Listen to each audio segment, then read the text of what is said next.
있습니다. 오늘은 데라와 아브라함의 차이라는 제목으로 오늘 말씀 나누고자 합니다. 우리가 지금 창세기를 쭉 이렇게 보고 있는데요. 홍수가 있었죠, 그렇죠? 홍수를 하나님께서 죄가 너무 많은 사람들을 멸절시키겠다. 그들의 생각조차도 악하다. 그래서 홍수를 주셔서 이제 모든 것들을 멸하시고 노아를 비롯해서 셈과 함과 야벳이라는 형제를 이 땅 가운데 남겨두셨어요. 그리고 그들에게 주신 축복의 말씀입니다. 너희들은 생육하고 번성하고 충만해라. 이 땅 가운데 충만해라. 하나님께서는 그 말씀 그대로 그들에게 해주셨어요. 그래서 충만해졌단 말이에요. 숫자가 많아졌다는 말이에요. 잘 살게 되었다는 거예요. 그런데 그들이 어마어마한 일 하나를 하게 되죠. 그건 바로 바벨탑을 만든 일이에요. 바벨탑이라는 건축물을 만들었다, 이게 잘못이다, 이게 아닙니다. 그러니까 높은 걸 만들면 안 돼, 이런 것도 아닙니다.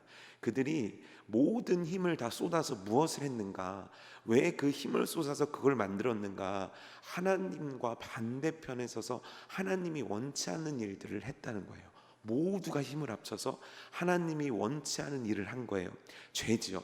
모두가 죄를 짓기 시작한 거죠. 모두가 하나님이 원치 않은 일들로 전심을 다해서 전력을 다해서 그들이 모든 인생을 쏟아붓기 시작한 거예요. 그렇다면 하나님께서는 노아의 방주까지 허락하시면서 구원하시고 뭔가 하나님이 역사를 만드시고자 했는데 결국 이 땅 가운데는 죄만 가득한 것인가? 그럼 하나님의 계획에는 뭔가 문제가 있는 것 아닌가? 하나님께서 인류를 구원하시고자 하시는 그 프로젝트가 뭔가 꺾이고 있는 거 아닌가? 우리는 잠시 그런 생각을 가질 수 있을 거예요. 근데 그렇지 않습니다. 하나님께서는 그렇게 세상은 악해져가는 동시에 한 사람을 택하셔서 그 한 사람을 통해서 예수 그리스도라는 놀라운 축복을 열어가시는 것을 우리는 오늘 말씀을 통해서 배울 수 있는 거예요.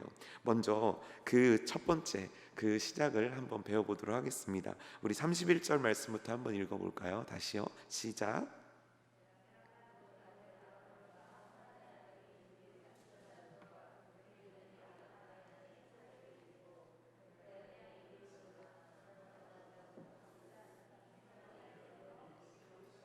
예, 가나안 땅으로 가고자 했다는 거예요. 누가요? 우리는 요 말씀 말고 그 다음 말씀을 되게 잘 알고 있어요. 오늘 하나님께서 아브라함에게 말씀하셔서 떠나라. 그래서 떠났다. 그래서 가나안 땅으로 갔다. 우리가 요거는 굉장히 잘 알고 있습니다. 그런데 31절에 보면 아주 재밌는 말씀이 나오는 거예요. 가나안 땅으로 가고자 한 사람이 있었다는 거예요. 그가 누굽니까? 그는 아브라함의 아버지였던 데라라는 사람이 있었다는 거예요. 이 데라라는 사람이 어떠한 이유가 있었는지 성경에서는 그거를 구체적으로 얘기하고 있진 않지만 데라라는 사람이 어떠한 시도를 했냐면 가나안 땅에 가고자 했다는 거예요. 그들이 지금 살고 있는 곳은 갈대아 우르 지역입니다. 지도 좀 보여드릴게요. 예, 지도를 보시게 되면 갈대아 우르라는 건 엘람이라고 써 있는 곳 우측 그 맨 밑에 엘람이라고 써져 있는데 옆에 보면 우르가 있습니다. 그 주변에는 바벨론이 있고 아주 그 당시에 최고의 문명과 아주 비옥한 땅에 성들이 있었는데 그 성 중에 하나가 우르였다는 거예요. 우리가 얘기하는 갈대아 우르, 굉장히 잘 살고 굉장히 번영된 땅이었다는 거예요. 근데 그 땅에서 이 데라라는 아브라함의 아버지가 어떤 결심을 하게 되냐면 어떤 연유인지는 모르지만 가나안으로 향하기로 마음을 먹고 온 가족들을 데리고 온 재산을 정리해서 가나안이라는 목적지로 향했다는 거예요. 근데 그 향하는 길 가운데서 한 도시를 만나게 되는데 그 도시 이름이 뭐냐면은 오늘 하란이라는 곳에 머물렀다는 거예요. 그러면 이 갈대아 우르에서 하란까지의 거리가 어느 정도 되냐면 800km 정도 되는 거죠. 800km는 상당히 긴 거리라면 긴 거리라고 할 수 있을 거예요. 그런데 이 800km의 여정 가운데서 하란이라는 도시는 잠시 들려야 되는 도시이고 이 도시를 거쳐서 430km를 더 가야 가나안 지역이 나오는 거예요. 그러니까 아직도 여정이 남았는데 이 데라는 거기서 멈췄다라는 것이에요. 왜 멈췄을까요? 도대체 멈춘 이유는 무엇일까요? 성경에서는 이런 이유 때문에 멈추었다라고 얘기하진 않아요. 근데 우리가 오늘 말씀을 통해서 알 수 있는 건 뭐냐면 하란에 이르렀다.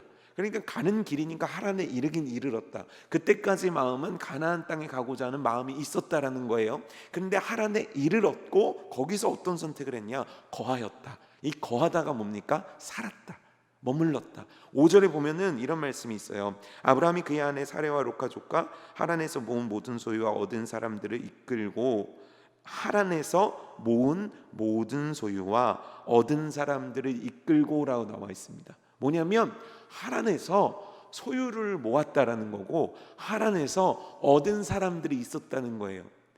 하루 있다가 이틀 있다가 간 게 아니라 그곳에서 상당 기간을 있었다라는 거예요. 왜 데라는 가나안 땅이라는 곳을 가지 않고 거기서 멈췄을까요? 도대체 그 이유는 무엇이었을까요?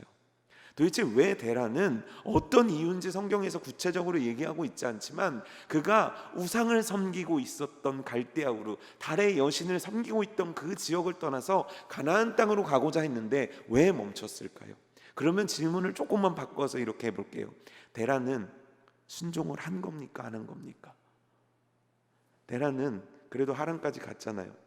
딱 지도도 보면 얼마나 재밌는지, 다 그 가운데 여기 하란이 있고 여기 우르가 있고 여기 가나안이 있어요. 자, 여러분 물어볼게요. 데라는 가나안 땅에 가야 하는 그 사명을 완수했습니까? 완수하지 못했습니까?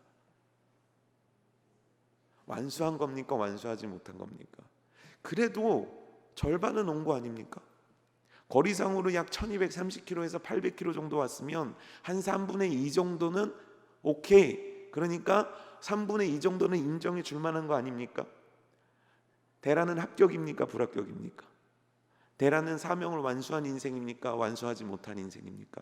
도대체 무엇이 데라로 하여금 하란에 머물게 했을까요? 이 학자들이 얘기하는데 하란은 갈대아 우르하고 굉장히 비슷한 점이 많았다는 거예요. 갈대아 우르와 같이 번영된 도시였다는 거죠. 무역이 발달하고, 그리고 기름진, 저기가 그 초승달 지역이라고 그래가지고 굉장히 비옥한 지역이었다는 거예요. 그리고 결정적으로 뭐냐면 갈대아 우르에서 섬기던 그 달의 여신을 그곳에서도 섬기고 있었다라는 거예요. 800km의 여정은 분명히 힘들었을 겁니다. 평생토록 자기 고향에서 잘 먹고 잘 살던 사람이 갑자기 모든 재산을 이끌고 지금처럼 통장 하나에 다 담을 수 있는 게 아니라 좀 바리바리 싸지 않았겠습니까? 그 모든 행렬들을 이끌고 800km를 간다는 것이 결코 쉽진 않았을 거예요. 그러다 만난 하란은 자기가 살던 그곳과 너무 닮아 있었다는 거죠. 자기가 섬기던 그곳과 너무 닮아 있었다는 거죠. 그래서 그는 멈춘 거예요. 32절도 우리 한번 읽어볼까요? 32절입니다. 시작. 갈대아 우르에서 떠나서 가나안 땅에 이르기고자 했으나 중간에서 하란에 멈추고 그는 205세를 향수하고 하란에서 죽었더라. 잘 먹고 잘 살다가 죽었다라는 거예요. 여러분, 데라를 알고 계셨습니까? 데라라는 인물이 여러분들에게 얼마나 기억된 바 되는 사람입니까? 놀랍게도요, 성경에서 데라에 대해서 아는 부분은 아브라함의 아버지 정도, 거기로 우리는 대부분 끝납니다. 데라가 가나안 땅을 시도했다는 것도 대부분의 사람들은 잘 알지 못합니다. 데라는 잊혀진 존재가 됐어요. 그는 205살까지 잘 먹고 잘 살았어요. 재산도 늘어났어요. 그 자신의 가나안 그 갈대아 우르에서 떠나서 하란에 머물렀을 때 제2의 고향을 만난 것처럼 굉장히 반가웠겠죠. 살만했겠죠. 하지만 그 누구도 그의 이름을 기억해 주지 않습니다. 하나님도 그의 이름을 기억해 주지 않습니다. 왜냐하면 그는 가나안 땅에 가지 않았기 때문입니다. 오늘 이 데라라는 사람은 사실 우리하고 너무 맞닿아 있는 사람이에요. 하나님께서 우리들에게 사명 주셨단 말이에요. 우리의 사명이 뭡니까? 가나안 땅을 가는 거예요. 그곳에서 살아드리는 거예요. 그곳에서 하나님을 예배하는 거예요. 근데 우리는 적당한 지점을 찾아내는 거죠. 적당히 이 정도면 괜찮겠지라는 지점을 찾아내는 거예요. 그래서 한 신학자에게 따르면 데라는 절충지를 발견한 거다, 이렇게 얘기를 하더라고요. 절충지가 뭡니까? 누구하고의 절충을 한 겁니까? 자기 자신과의 절충을 한 거예요. 자기 자신이 이 정도면 나도 할 만큼 한 거 아닌가? 이 정도면 내가 하나님 뜻 따른 거 아닌가? 이 정도면 내가 순종한 거 아닌가? 스스로와 절충안을 만든 거예요. 하나님과의 절충안이 아닙니다. 하나님께 절충안이 어디 있겠습니까? 하나님은 예면 예고 아니오면 아니고 100%지 순종이 0.9%, 90%, 97.9% 이게 순종이 아니거든요. 하나님이 원하시는 100의 순종이죠. 그 절충안은 결국 자기 자신과 만들어낸 절충안이에요. 이 정도면 됐지. 아이 내가 이 정도면 됐지 뭘 더 해야 되나. 아유 믿는 자로서 그냥 내가 내 신앙 잘 지키고 주일날 교회만 열심히 나오면 됐지. 아이 내가 뭘 그렇게 더 헌신을 해야 되고 내가 뭘 그렇게 살아야 되나. 아이고 됐다 나 스스로와 절충안을 만들어내는 거죠. 그래서 그곳에서 머문 거예요. 그래서 데라는 가나안 땅에 가지 못합니다. 그런데 하나님께서는 여기에 멈추지 아니하시고 여기서 실패한 것과 같은 이 프로젝트를 한 남자를 선택해서 말씀하시면서 이끌어 가십니다. 그 이름이 누굽니까? 우리가 잘 아는 아브라함이라는 사람입니다. 우리 12장 1절 읽어볼게요. 시작.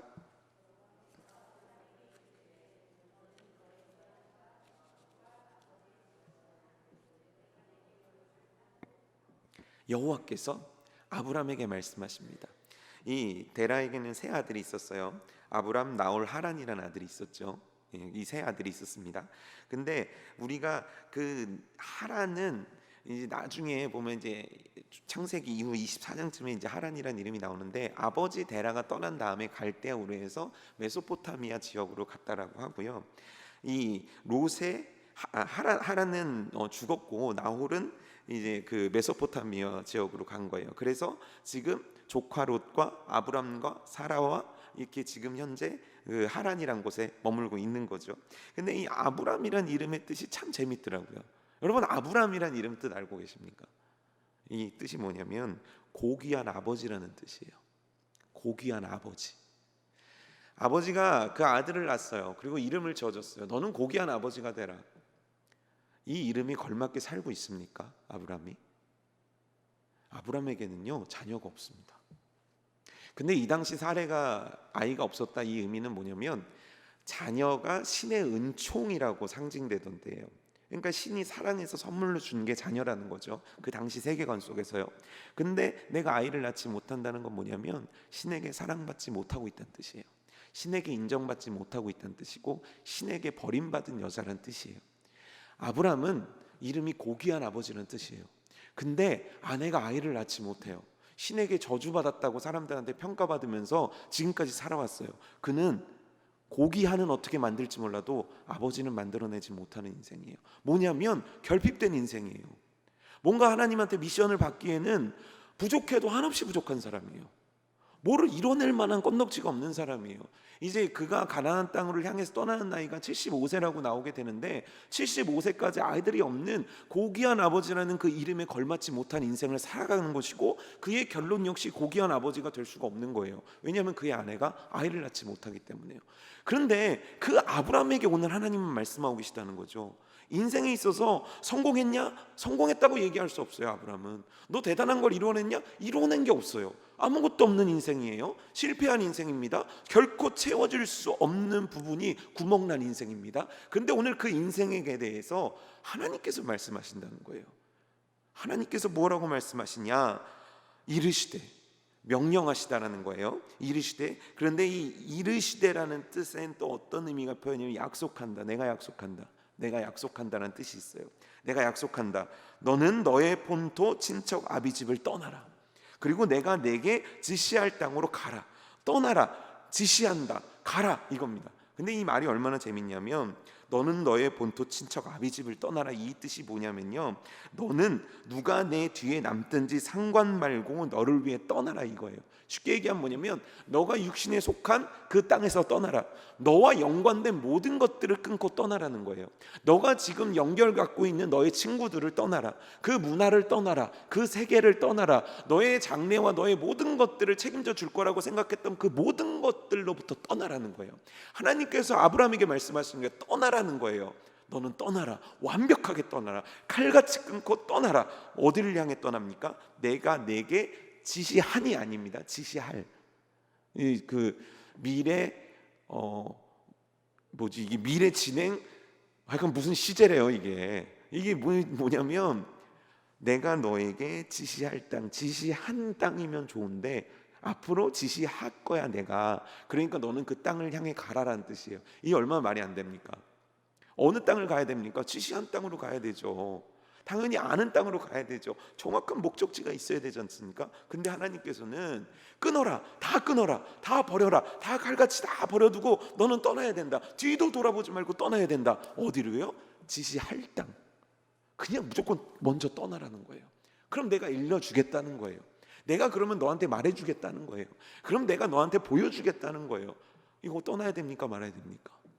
보여주고 확실하게 해주고 뭐 이렇게 땅 문서라도 손에 쥐어주면서 가라 하면 갈 수도 있겠죠. 근데 그게 아니에요. 지시할 땅으로 가라는 거예요. 과연 이 말씀을 들은 아브라함은 어떻게 해야 될까요? 여러분들 같으면 어떻게 하시겠습니까? 직접 내 눈에 보이지 않아요. 진짜 내게 만져지지 않아요. 내게 뭔가 확실하지 않아요. 근데 보이지도 않고 들리지도 않고 만져지지도 않는데 유일하게 하나님께서 말씀하셨다는 그거 하나밖에 없어요. 그러니까 이 말에 대해서 보증하는 건 하나님밖에 없어요. 그런 거 하나님 믿고 떠날 수 있겠습니까? 아니면 멈추겠습니까? 아브라함은 어떻게 했을까요? 아브라함은 과연 어떤 선택을 했을까요? 만약에 그가 선택을 한다면 그 선택의 근거는 뭐였겠고, 선택하지 않는다면 그 선택하지 않아야 될 이유는 뭐겠습니까? 똑같습니다. 선택해야 될 이유와 선택하지 않아야 될 이유가 똑같아요. 뭡니까? 하나님. 이 말씀을 하신 하나님을 믿는다. 내가 지시할 땅, 그럼 하나님께서 지시하시겠구나. 이 말을 믿고 내가 간다. 하나님을 믿는 거예요. 근데 동시에 이 하나님을 믿지 않으면 역시 가지 않는 거예요. 우리가 순종과 불순종에 대해서 참 수많은 성경 말씀을 듣고 있지만 결정적인 건 뭐냐면 말씀하신 하나님을 믿느냐는 거예요. 믿지 않느냐는 거예요. 믿으면 가게 돼 있고 믿지 않으면 멈추게 돼 있다는 거예요. 믿으면 하게 돼 있고 믿지 않으면 하지 않게 돼 있다는 거죠. 과연 그렇다면 아브라함은 어떤 선택을 했겠냐는 거죠. 그 전에 먼저 하나님께서 아브라함에게 계속 말씀을 하십니다. 약속해 주시는 말씀들이 이어지는데 2절과 3절 말씀입니다. 우리 읽어볼게요. 시작.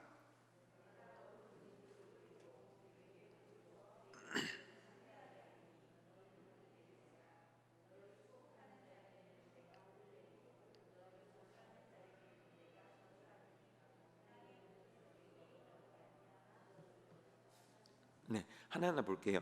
내가 너로 큰 민족을 이루게 해주겠다. 이게 무슨 뜻이냐면 내가 너를 통해서 위대한 민족을 만들어 줄게. 이거는 영적으로도 그렇고 숫자적으로도 그렇고 곧 이스라엘이라는 나라를 상징하는 겁니다. 하나님께서 너를 통해서 어마어마한 국가를 만들어 내시겠다는 거예요. 그리고 또 두 번째입니다. 내 이름을 창대하게 하리니, 이 창대라는 뜻은 뭐냐면 너의 이름을 크게 할 것이다. 유명하게 하겠다라는 거예요. 이 이름을 유명하게 만들어서 길이 이 이름이 계속 불리워지고 생각되어지고 이 이름을 생각날 때마다 사람들이 존중하고 존경하게 만들어 주시겠다는 거예요. 그리고서 하시는 말씀이 너는 복이 될지라 라고 말씀하시는 거예요. 이 복은 보통 세 가지 의미를 얘기해요. 첫 번째는 물질의 축복을 얘기합니다. 두 번째는 영적인 축복을 말하고 세 번째는 명예, 즉 뭐냐면 아브라함 이퀄 아브라함이 복이 되게 만들겠다는 거예요. 그러니까 야 복하면 아브라함, 복을 딱 얘기할 때 아브라함을 떠올릴 수 있게끔 하나님께서 만들어 주시겠다는 것이 너는 복이 될지라, 너는 곧 복이다, 이렇게 만들어 주시겠다는 거예요. 지금 그렇다는 게 아니라 그렇게 해주시겠다는 거예요. 그리고 또 말씀하십니다. 너를 축복하는 자에게는 내가 복을 내리고 너를 저주한 자는 내가 저주하리니. 뭡니까? 너한테 만약에 누가 축복을 하면 그 축복이, 그러니까 너를 축복하는 자에게는 그 축복한 그 사람을 내가 축복하겠다는 거예요. 하나님의 보증이에요. 하나님께서 너와 함께하며 너를 이끌며 너의 모든 것들을 주관하시겠다는, 함께 하시겠다는, 너를 보증하겠다는, 너를 지켜주시겠다는, 너를 통해 역사하시겠다는 너무 확실한 말씀을 해주시는 거예요. 그 다음에 너를 저주하는 자에게는, 우리가 이제 여기서 저주라고 하니까 뭔가 굉장히 막 안 좋은 얘기, 막 무슨 뭐 3대가 어떻게 되라 막 이런 얘기를 생각하는데 그게 아니라 여기서 저주는 낮게 여긴다라는 뜻이에요. 너를 깔보고 너를 낮게 여기는 자를, 즉 너를 멸시하는 자들, 너를 무시하는 자들, 너를 깎아내리는 자를 내가 그렇게 하겠다라는 거예요. 어마어마한 축복의 말씀입니다. 하나님의 종인 아브라함을 멸시하는 것은 곧 나를 멸시하는 것이고, 너를 축복하는 것은 내가 그 축복을 책임져 주시겠다. 이 어마어마한 말씀을 해주시는 거예요. 그리고 계속 말씀하십니다. 땅의 모든 족속이 너를 통해서 복을 얻게 될 것이다. 땅의 모든 족속이 어떻게 해서 죄가 들어온 겁니까? 땅의 모든 족속이 어떻게 저주를 받게 된 겁니까? 땅의 모든 족속이 어쩌다가 하나님과 관계가 이렇게 된 겁니까? 아담의 죄를 때문에 그 죄가 우리에게 들어와서 우리가 하나님과 원수가 된 거 아닙니까? 근데 하나님께서는 이렇게 말씀하신 거예요. 너를 통해서 복이 임하게 하겠다. 이게 뭡니까? 너를 통해서 예수 그리스도를 하나님께서 말씀하고 계신 거죠. 아브라함을 통해서 예수 그리스도가 오셨고 예수 그리스도를 통해서 우리가 지금 복을 받은 자들이 되지 않았습니까? 여러분, 우리는 이 아브라함이 어떻게 되는지 다 알아요. 그러면 아니까 우리는 이 말씀들을 하나님이 진짜 이루셨는지 안 이루셨는지 맞춰볼 수 있어요. 여러분, 하나님께서 아브라함을 통해 이스라엘을 만드셨습니까? 안 만드셨습니까? 만드셨어요. 영적으로 어떻게 하셨습니까? 온 전 세계에 아브라함의 자손들이 충만하게 만드셨습니까? 안 만드셨습니까? 그렇게 만드셨어요. 이름이 창대하게 됐습니까? 안 됐습니까? 아브라함이 부자가 됐습니까? 부자가 됐습니다. 영적으로 어마어마한 복을 받았습니까? 받았습니다. 아브라함 하면 복이라고 모든 교회에서 모든 목사님들과 성경을 연구하는 모든 이들이 이것만큼은 부인할 수 없을 거예요. 아브라함은 복입니다. 하나님이 그대로 이루셨어요. 아브라함을 축복하는 자에게는 축복하셨습니까? 아브라함을 저주한 자에게는 하나님께 진짜 저주하셨습니까? 맞아요. 그대로 하셨습니다. 아브라함이 설사 잘못을 했다 하더라도 하나님께서 그 모든 것들을 보충해 주시고 커버해 주시고 그로 하여금 정말 위대한 인물로 하나님이 만들어 주지 않으셨습니까? 땅의 모든 족속이 아브라함 때문에 복을 받았습니까? 받았습니다. 받고 있습니다. 받게 될 것입니다. 하나님께서는 아브라함에게 하신 이 모든 약속을 완벽하게 지키셨습니다. 아브라함이 어떻게 했는데요? 아브라함이 어떻게 했길래 하나님께서는 약속을 지키셨습니까? 리빙 바이블이라는 그 영어 성경인데 거기 이 내가 너로 큰 민족을 2절이 시작하기 전에 어떤 문구가 있냐면 내가 그렇게 하면 if you do라는 영어가 이렇게 있어요. 너가 이렇게 한다면, 여기서 이렇게 하면이 뭡니까? 너가 내가 지시할 땅으로 가면, 너가 떠나면, 내가 이른 말대로 너가 정말 칼같이 다 끊어버리고 떠나면, 너가 진짜 나를 믿고 너에게 지시해주고 보여줄 땅을 향해서 간다면 내가 너한테 이 복을 허락해 줄게. 아브라함은 근데 이걸 믿었다는 거예요. 이걸 믿었다는 거예요. 아니 어떻게 믿습니까? 여러분, 이 말을 딱 아브라함이 들었을 때 이 말의 사이즈를 아브라함이 이해했겠습니까? 우리는 지금 이해가 되는 거예요. 근데 여러분들이 아브라함 입장이라고 한다면 하나님께서 지금 하시는 이 놀라운 축복의 의미를 이해할 수 있었겠냐고요. 사실 너무 커요. 세상에 이런 축복을 받은 사람이 어디 있습니까? 게다가 더 기가 막힌 건 너를 통해 나라를 만들게 하시겠다는 게 얼마나 기가 막힌 얘기입니까? 나는 고귀한 아버지가 못 됐는데, 나는 고귀한 아버지가 못 될 수밖에 없는데, 남들은 될지라도 우리 아버지도 아들 쭉쭉 낳는데 나는 못 낳는데, 그래서 조카 롯을 계속 붙잡고 다니는 건데 아무것도 아닌 내가 이거를 이룰 수 있겠냐는 거예요. 아무것도 아닌 내가 어떻게 가나안 땅을 향해 갈 수 있냐고요. 아니 갈 곳도 모르고 거기가 어딘지도 모르는데 어떻게 가겠냐고요. 그런데 아브라함은 그 하나님을 믿었다는 거예요. 그 말뜻이 뭔지 100% 이해할 수 없고 그 말의 의미가 뭔지도 모르겠고 진짜 지시할 땅이 언제 지시를 해줄런지도 모르겠고, 사실 그의 인생에는 모든 것들이 불확실하고 그의 인생에는 모든 것들이 뒤죽박죽인 것 같고, 아버지는 돌아가셨고 지금 이끌어야 될 가족들은 있고, 그런데 이걸 다 끊으라고 하시고 여러 가지 뒤죽박고 혼란스러운 상황 속에 있었는지도 모르지만 그가 분명하게 한 가지 할 줄 알았던 건 뭐냐면 하나님을 믿었다고요. 하나님을 믿어드렸다는 거죠. 그래서 그는 그곳에서 떠나요. 그 아버지가 했던 실수를 범하지 않고 칼같이 끊어내고, 그리고 그는 하나님께서 보여주실 거라고 말씀하신 그 어떤 땅을 향해서 걸음을 옮기는 거예요. 여러분, 만약에 여러분에게 누가 미국 여권을 주고 미국에 가라, 그럼 여러분들 뭐부터 물어보겠어요? 어디로요? 하다못해 어느 도시라도 있어야 되고 어느 호텔이라도 있어야 맘 편히 떠날 거 아닙니까? 이게 진짜 아브라함의 입장으로 딱 나를 갖다 놓으면 아브라함의 믿음이 얼마나 위대한 믿음이었는지, 아브라함의 선택이 얼마나 어려운 선택이었는지, 그가 하나님을 믿어드린 것이 얼마나 대단했는지 우리는 알 수 있어요. 그러면 하나님께서는 아브라함이란 위대한 인물을 우리들에게 소개시켜주고 이 성경에 남겨주신 이유가 뭡니까? 아, 그냥 이런 인물이 있었다, 그냥 너네하고 비교해봐, 이겁니까? 아니요. 우리도 그와 같이 해야 된다는 것, 우리도 그와 같이 하나님을 믿어드려야 된다는 것, 우리도 그와 같이 선택할 수 있어야 된다는 것, 우리도 그와 같이 하나님 말씀에 순복할 수 있어야 된다는 것, 그리할 때 하나님의 약속이 나의 인생 가운데 이루어드릴 수 있다라는 그것들에 대해서 하나님은 우리들에게 이 말씀을 남겨주신 거예요. 그러니 여러분, 오늘의 삶 가운데 우리가 그렇게 대단한 인물이 될지 몰라도 아닐지 몰라도 우리는 어쩌면 아브라함, 그 위대한 아버지가 됐어야 될, 그 많은 것들을 이루어야 됐을 인생에 아무것도 이루어지지 못한 것처럼 우리도 결핍되고 부족하고 뭔가 하나님 앞에 참 이루어드릴 거 없는 인생일런지 모르지만 그 하나님의 말씀을 믿어드릴 때, 그 하나님의 그 약속을 우리가 믿어드릴 때 우리 인생 가운데 새로운 일들이 펼쳐지게 될 줄 믿습니다. 잘 듣고 계세요? 네, 가물가물 눈 졸리세요? 잠을 깨세요. 예, 애처롭지 않습니까? 목소리도 조금 쇳소리 나고 그러는데 잘 눈을 뜨고 잘 들어보세요. 네. 오늘 또 이제 그 청년교회 이제 집회 계속 하고 있는데 참 재미있습니다. 예, 뭐가 재밌냐면 제가 그 간식을, 아침 식사를 줘요. 이제 6시에 이제 시작해서 7시, 뭐 7시 조금 넘어서 끝내. 제가 분명히 약속하기를 내가 7시에 끝내겠다고 약속을 했는데 참 주책이라서 자꾸 시간이 오버돼 가지고 여튼 한 1시간 정도 하고 이제 아침을 주면 그 아침을 갖고 이제 청년들이 출근을 하거든요. 그래서 몇 개를 사냐는 거예요. 몇 개를 사야겠습니까, 여러분? 청년들이 보통 주일날 한 60명 정도가 나와요. 60명 고 조금 더 나오는데 그 정도가 나오면 간식을 몇 개 사야 될까? 그래서 제가 이제 임원들한테 얘기한 게 야, 한 30개만 사라. 30개만 사. 대단한 거 아닙니까? 나는 30개만 해도 대단하다고 생각했는데 30개 정도면 충분하지 않을까 그랬더니 우리 임원의 한 명이 믿음이 작은 자요 그러더라고요. 그래서 몇 개를 샀냐 했더니 자기네는 50개를 사겠다는 거예요. 네. 그래서 진짜 50개를 준비해 놨더라고요.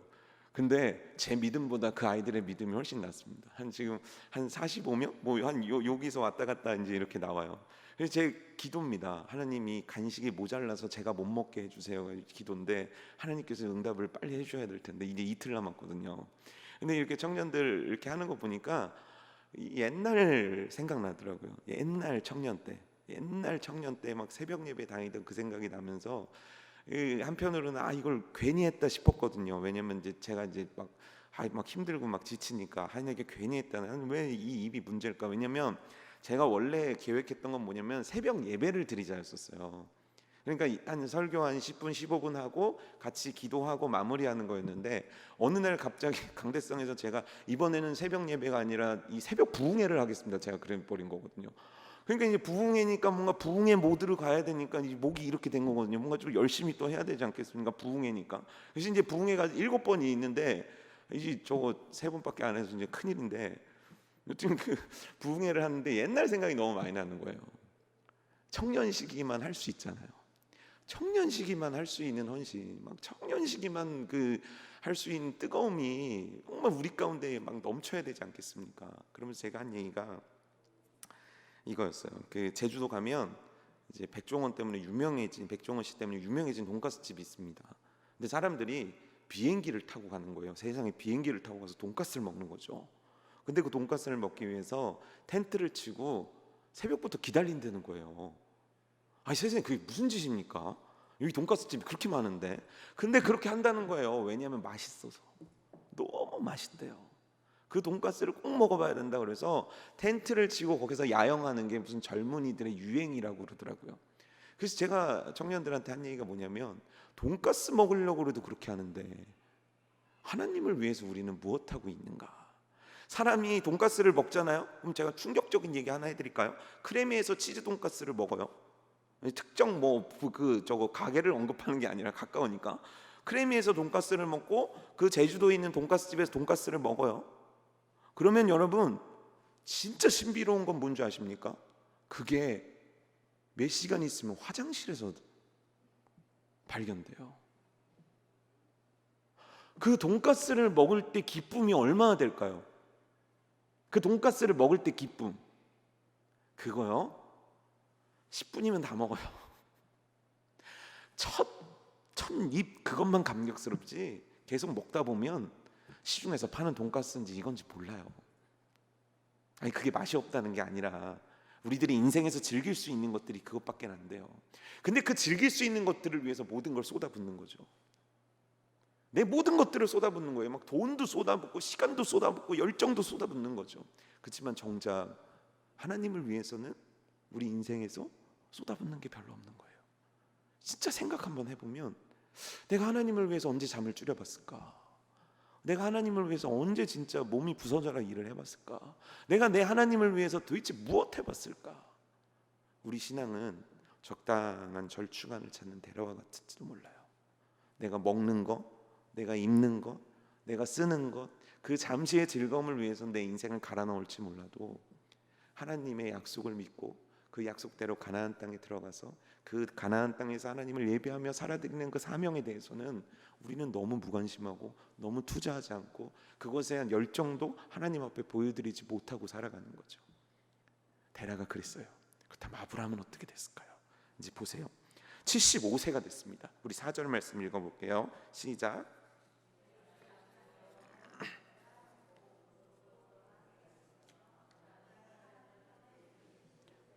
너무 이 부분을 재밌게 썼어요. 뭐죠? 이에 아브람이 여호와의 말씀을 쫓아갔다.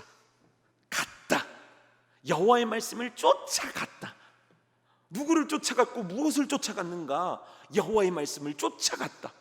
다 아무도 가능성이 없고 아무도 믿어주지 않는데 아브라함은 믿어드리고 그 말씀을 쫓아갔는데 그 나이 75세였다는 거예요. 여기서 75세면요 지금으로 말하면 중년의 나이예요. 중년이 언제냐면 저예요. 제가 42살이에요 많이 먹었죠? 다 30대인 줄 아셨죠? 우리 중학교에 처음 왔을 때는 막 다 어머 나이에 비해서 젊으시다 그러더니 요즘은 이러고 가시더라고요. 성도님들이 이제 힘든 거죠. 아우 40이 이렇게 무서울 줄 몰랐어요. 그럼 이제 50, 60은 더 무섭다고 70 더 무섭다고 80은 장난 아니라고 막 그러는데 큰일 났습니다. 근데 그의 나이 75세 중년의 나이, 정말 중년의 나이가 왜 힘든지 저는 몰랐단 말이에요. 근데 청년의 시기에는 밤샐 수 있었어요. 그리고 어디 여행 갔다 올 수 있었어요. 뭔가 선택을 할 수 있었어요. 뭔가 내가 내 마음대로 뭔가를 가고 선택하고 할 수 있는 여력이 있었단 말이에요. 근데 결혼을 했어요. 슬슬 어려워지기 시작해요. 왜죠? 아내가 생겼어요. 근데 사실 부부만 있어도요 선택할 수 있어요. 하다못해 뭐 여행 하나 가더라도 혼자 가는 거 아무데나 가서 자도 돼요. 부부까지 거 괜찮아요. 근데 애들이 생기잖아요. 끌고 다니기가 보통 어려운 게 아니에요. 뭐 밥 하나 먹는 것도요 애들이 입구가 너무너무 다릅니다. 아브라함 나이 중년 하나님에서 읽어놓은 것도 많은데 그 모든 것들을 이끌고 떠났다는 거예요. 왜요? 하나님의 말씀을 쫓아, 내가 믿는 하나님의 말씀을 쫓아, 내가 믿고 사랑하고 신뢰하는 하나님을 쫓아, 내가 굳게 붙잡는 하나님을 쫓아 그는 가나안 땅으로 간 거예요. 가나안 땅에 갔더니 어떤 일들이 일어났을까요? 6절 7절 읽어보겠습니다. 시작.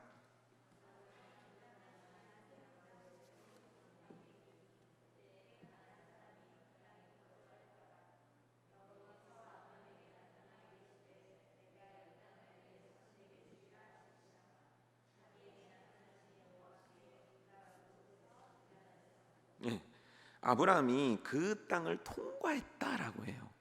여기서 그 땅은 가나안 지역들을 의미하는 거예요. 그 땅을 통과해서 갔다라는 거예요. 자, 제가 여기서 딱 출발해서 저 문까지 제가 아무 말도 안 하고 통과해서 가게 되면 여러분들의 시선은 누구한테 오겠습니까? 당연히 저한테 오겠죠. 저를 볼 거란 말이에요. 가운데로 갑자기 지나가게 되면 통과라는 의미는 이거예요. 노출되는 거죠. 사람들한테 보여지는 거죠. 많은 재산과 양과 가축들을 이끌고 가족들을 이끌고 가는 거예요. 통과하여 가는 거예요. 어떤 지역을요? 가나안 지역을요. 위험합니다. 어렵습니다. 게다가 가나안이라는 사람들의 특징이 뭐냐면 굉장히 우상 숭배를 잘했을 뿐만 아니라 타 민족에 대해서 배타적인 민족이었다고 해요. 그러니까 타 민족이 오게 되면 그들은 레이저를 쏘는 거예요. 그들은 약탈할 기회를 보는 거예요. 그들은 빼앗을 기회를 보는 그런 민족, 악한 민족이었다라는 거예요. 그런데 그 길을 통과해 갔다라는 거예요. 그의 아버지는 멈췄는데 그는 통과해 갔다라는 거죠. 통과해서 어디 이르렀는가? 모래, 상수리 나무. 이제 그 마을 어귀에 큰 나무 같은 거 있지 않습니까? 여기서 이런 상수리 나무는 뭐냐면 주로 우상을 숭배하던 가나안 지역에 있던 나무라고 해요. 이 의미가 뭐냐면 드디어 가나안 땅 도착했다. 드디어 가나안 땅에 이르렀다. 드디어 가나안 땅의 중심부로 왔다. 그 하나님께서 가라하시는 곳까지 왔다라는 것을 의미하는 거예요. 근데 그때에 그 상수리 나무 근처에 누가 있었는가? 가나안 사람들이 있었다라는 거예요. 하나님께서 가나안으로 가라 했어요. 그래서 갔어요. 왜요? 보여줄 땅이 있을 거야. 그 땅을 너한테 줄게. 너한테 복을 줄게. 하나님은 분명히 그렇게 너한테 보여줄 땅이 있다고 해서 말씀하셔서 갔단 말이에요. 근데 가서 보니까 그 땅에 누가 있는 거예요? 가나안 사람들이 가득한 거예요. 나를 적대시하는 사람들이 가득한 거예요. 나를 노리고 있는 사람들이 가득한 거예요. 근데 그때 하나님께서는 말씀하시는 거예요. 내가 이 땅을 내 자손에게 주리라. 그 전에는 너에게 보여줄 땅이라고 하셨거든요. 근데 드디어 아브라함에게 보여주신 거예요. 근데 그 땅에는 가나안 사람들이 이미 가득해요. 가능성이 없다는 뜻이에요. 아브라함이 막 군대라도 몇만 명 이끌고 온 게 아니라 조촐하게 자기 가족과 노예 몇 명을 데리고 왔을 뿐인데, 하나님의 말씀은 뭐냐면 그 땅을 주시겠다는 거예요. 너가 지금 보고 있는 이 땅을 준다는 거예요. 가능성이 있습니까? 없습니까? 이거 너무 당황스러운 거 아닙니까? 가나안 사람도 없고 평지가 너무 넓고 너무너무 비옥한 땅이 있었어요. 이거 네 거 아멘 할 수 있지만 도착했는데 봤는데 가나안 사람이 가득하다니요. 이게 얼마나 충격적인 일입니까? 근데 그때 그 말씀 앞에서 아브라함이 한 행동은 뭡니까? 자기에게 나타나신 여호와를 위하여 그곳에 무엇을 쌓았습니까? 단을 쌓았다라는 거예요. 이 단을 쌓았다는 게 언제 있었냐면 노아가 방주에서 내려와서 하나님께 단을 쌓고 예배드린 것 이후 처음 나오는 거예요. 비로소 아브라함이 하나님을 믿어드린 그 믿음으로 하나님 앞에 단을 쌓아드렸다. 하나님이 아니면 어떤 것도 성립될 수 없는 상황 속에서 그는 그 하나님을 믿어드리고 그 하나님께 예배드렸다. 아브라함이 무슨 기도를 드렸을까요? 어떤 찬양을 드렸을까요? 그의 마음속에는 어떤 생각이 있었을까요? 그의 마음과 그의 생각과 그의 모든 영혼 속에는 하나님으로 충만하지 않았겠습니까? 진짜 하나님께서 이 땅을 주실 거라는 믿음이 그 속에서 불타오르지 않았겠습니까? 아브라함은 그 하나님을 진짜 믿은 거예요. 다른 사람들은 어찌할지 몰라도 아브라함은 진짜 믿어드렸고, 이 땅을 주신 것에 대한 감격과 이 땅을 주실 거에 대한 믿음으로 하나님께 단을 쌓아 예배를 드렸다는 거예요.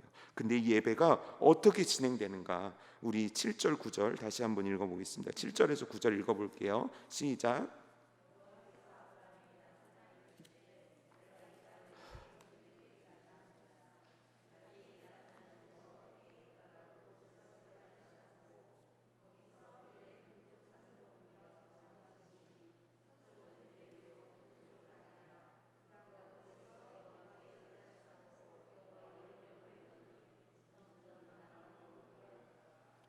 점점점 옮겨갑니다. 점점점 가는 거예요. 근데 가는 곳곳에서 뭐 합니까? 단을 쌓고 단을 쌓고 주실 것을 믿고 하나님께서 역사하실 걸 믿고 그 하나님께서 존재하심을 믿고 그 하나님의 약속을 확실히 믿고 내 이름에는 내 이름처럼 살아드리지 못하는 지금 상황이지만 그 하나님을 믿었을 때 그 하나님께서 이것들을 완성케 하실 거를, 내 인생 결핍된 인생, 이룰 수 없는 인생, 누구도 알아주지 못하는 인생일지라도 이 인생을 만드셔서 이루어내실 하나님을 믿으며 그는 가는 곳곳마다 하나님께 단을 쌓고 예배드렸다는 거예요. 이게 아브라함이었다는 거예요. 이게 우리가 돼야 된다는 거예요. 모자라고 부족해서 안 가고, 모자라고 부족해서 멈춰 있고, 적당한 절충한 선택해서 그냥 적당히 살아가는 게 우리가 아니라, 하나님을 믿어드리는 그 믿음을 가지고 부족하고 모자라고 참 구멍 많은 인생일지라도 그 하나님을 믿어드리는 믿음으로 가나안 땅을 통과하여 가면서 하나님께 단을 쌓고 하나님을 높여드리고 그 하나님께 경배하는 것이 마땅히 사명 가진 우리가 해야 되는 우리들의 인생의 방향과 목적이 되어야 된다는 거예요. 아브라함은 그걸 했다는 거예요. 그 근거가 뭐냐? 하나님을 믿었다는 거예요.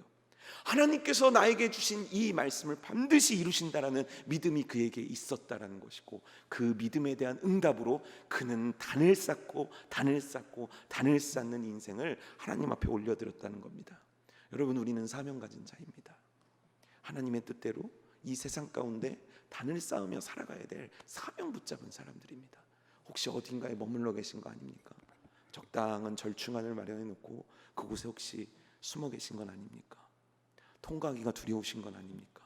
그러나 여러분, 하나님을 믿는 믿음의 사람들은 각기 삶의 환경과 조건이 다르고 각기 결핍된 것은 달랐을지언정 그들은 가나안 땅을 향해 옮겨가는 것들을 두려워하지 않았다는 것을 우리는 깨달아야 됩니다. 그리고 우리의 인생이 이런 인생이 될 수 있도록 하나님 앞에 순종함이 우리들 인생 가운데 나타나셔야 될 줄 믿습니다. 이 시간이 말씀 붙잡고 우리 함께 기도할게요.